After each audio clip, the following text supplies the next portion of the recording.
ಇದೆಲ್ಲ ಆದಮೇಲೆ ಸರ್, ಈಗ ಸಾಮಾನ್ಯವಾಗಿ ಏನು ಅಂತಂದರೆ, ಬೆಂಗಳೂರಿನ ಈ ರೌಡಿಸಮನ್ನು ಭಾಳ ಹತ್ತಿರದಿಂದ ನೋಡಿರಿ ನೀವು, ಭಾಳಷ್ಟು ಜನರನ್ನ ಹೆಡೆಮುರಿ ಕಟ್ಟಿದ್ದೀರಿ.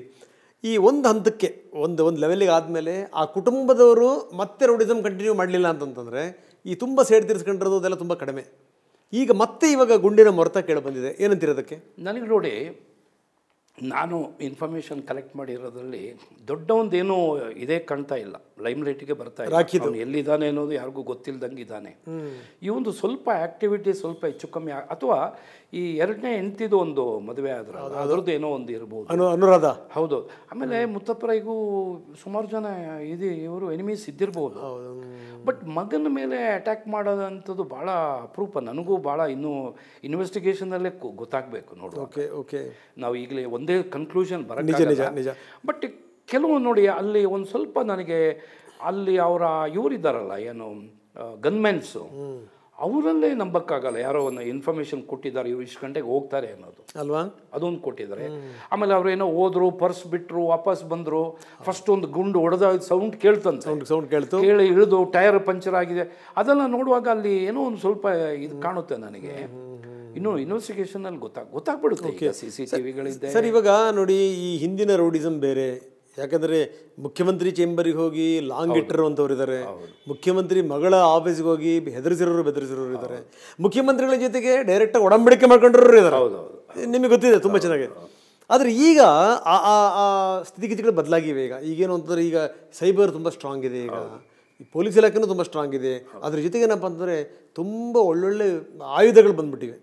ಪೊಲೀಸರ ಕೈನಲ್ಲಿ ಇದೆಯಲ್ಲೂ ಒಳ್ಳೆ ಆಯುಧಗಳು, ಆದರೆ ಕ್ರಿಮಿನಲ್ಗಳ ಕೈನಲ್ಲಿ ಖಂಡಿತವಾಗಲೂ ಒಳ್ಳೆ ಆಯುಧಗಳಿವೆ. ಸೊ ಇಂಥ ಸಂದರ್ಭದಲ್ಲಿ ಇದನ್ನು ಇಲ್ಲಿಗೆ ಮೊಟಕು ಮಾಡಬೇಕು, ಇಲ್ಲಿಗೆ ಮಟ್ಟ ಹಾಕಬೇಕು. ಅದಕ್ಕೆ ಪೊಲೀಸ್ ಏನು ಮಾಡಬೇಕು ಅಂತ, ಯಾಕಂದರೆ ಸೀರೀಸ್ ಶುರು ಆಗ್ಬಿಟ್ರೆ ಕಷ್ಟ ಬೆಂಗಳೂರಲ್ಲಿ. ಇಲ್ಲ, ನನ್ನ ಪ್ರಕಾರ ನೋಡಿ, ಅದಕ್ಕೆ ಒಂದೇ ಒಂದು ಉತ್ತರ ನಾನು ಹೇಳೋದಾದರೆ, ಪೊಲೀಸ್ ಟ್ರಾನ್ಸ್ಫರ್ನ ರಾಜಕೀಯದಿಂದ ಬೇರ್ಪಡಿಸ್ಬೇಕು. It's very important. ನಾವು ನೋಡಿ, ನಮ್ಮ ಜನ್ರೇಷನ್ ಇದೆಯಲ್ಲ, ನಾನು ಒಬ್ಬನೇ ಅಂತಲ್ಲ, ನನ್ನ ಜನ್ರೇಷನಲ್ಲಿ ಎಂತೆಂಥ ಪೊಲೀಸ್ ಆಫೀಸರ್ಸ್ ಇದ್ದರು ರಂಗನಾಥ್. DG ಇಂದ ಹಿಡಿದು ಕಮಿಷನರು, DCPಗಳು, ಎಂಥ DCPಗಳಿದ್ರು ಗೊತ್ತಾ? ನೀವು ನಿಮಗೆ ಹೇಳೋಕ್ಕೆ ಕಸ್ತೂರಿ ರಂಗನ ಹೆಸರು ಕೇಳಿರ್ಬೋದು. ಹೌದೌದು. ಅವರನ್ನು KPTCLಗೆ ಹಾಕಿದ್ರು. ಅವರು ಈ ಸಂಜಯ್ ಗಾಂಧಿ ಇದ್ದಾರಲ್ಲ, ಅವರು ಅಲ್ಲ, ಸಂಜಯ್ ಖಾನ್ ಏನೋ ಹೋಟೆಲ್ ಇದೆಯಲ್ಲ, ಆವಾಗ ಒಂದು 45 ಲಕ್ಷ ಏನೋ ಕಟ್ಟಬೇಕಾಯಿತು. KEB ಅವನು ಏನೋ ಇದು ಮಾಡಿಬಿಟ್ಟಿದ್ದ, ಅಫೆನ್ಸ್ ಮಾಡಿದ್ದ, ಪ್ರೂವ್ ಆಯಿತು. ಕೋರ್ಟ್ನಲ್ಲಿ ಕಟ್ಟಬೇಕು ಅಂತ ಇದ್ರೂ ಅವನು ಕಟ್ತಾ ಇರಲಿಲ್ಲ. ಕಸ್ತೂರಿ ರಂಗನ ಹೆಡೆಮುರಿ ಕಟ್ಟಿ ಅವನು ಕಟ್ಟಿಸಿದ್ರು.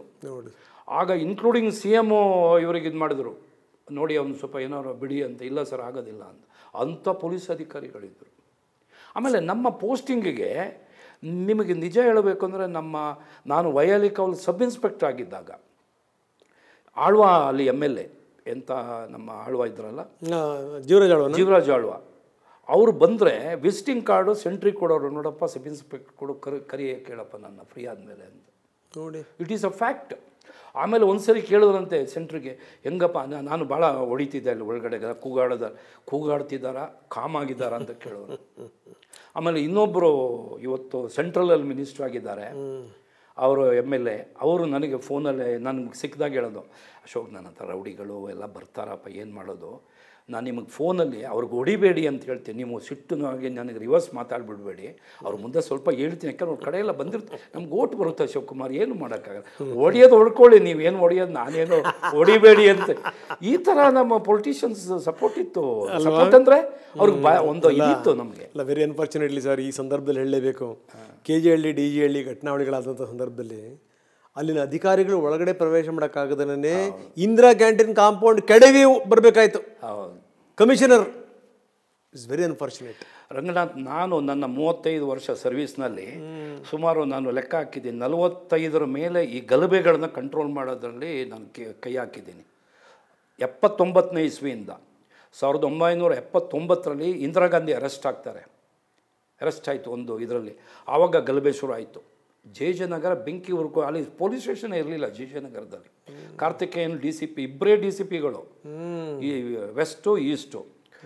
ಅಲ್ಲಿಂದ ಶುರುವಾಯಿತು ನೋಡಿ. ನಾನು ಅಲ್ಲಿಂದ ಚಾಮರಾಜಪೇಟೆ ಉರ್ದು ಗಲಾಟೆಗಳಾಯಿತು, ಆಮೇಲೆ JJ ನಗರ ಉರ್ದುಗಳ ಗಲಾಟೆ, ಇಲ್ಲಿ ಶಿವಾಜಿನಗರ, ಈಗ ಎಲ್ಲ ನಾನು ಒಂದು ಸರಿ ಅಬ್ಸರ್ವ್ ಮಾಡಿದ್ದೀನಿ. ಈ ಗಲಭೆಗಳನ್ನು ನಿಯಂತ್ರಣ ಮಾಡೋದ್ರಲ್ಲಿ ಟಫೆಸ್ಟ್ ಅಂದರೆ ಕಮ್ಯುನಲ್. Number 1 is communal. ಅರ್ಥ ಆಯ್ತಾ ಅಲ್ವಾ? ಅದಕ್ಕೆ ಅಂಥ ಒಂದು ಪೊಲೀಸು ಇದು ಬೇಕು, ಫೋರ್ಸ್ ಬೇಕು. ಆಮೇಲೆ ಎಲ್ಲ 45 ಗಲಭೆನೂ ಕಂಟ್ರೋಲ್ ಮಾಡಿದ್ದೀನಿ. ಒಂದೇ ಒಂದು ಗಲಭೆ ಕಂಟ್ರೋಲ್ ಮಾಡೋಕ್ಕಾಗಲಿಲ್ಲ ಅಂದರೆ ಡಾಕ್ಟರ್ ರಾಜ್ಕುಮಾರ್ ತೀರ್ಕೊಂಡಾಗ ಅಸಹಾಯಕರಾಗಿಬಿಟ್ಟಿವಿ ನಾವು. ಇಡೀ ಬೆಂಗಳೂರು ಸಿಟಿ ಪೊಲೀಸು ಅಸಹಾಯಕರ ಕೈ ಕಟ್ಕೊಂಡು ಕೂತ್ಕೊಂಡ್ಬಿಟ್ಟು.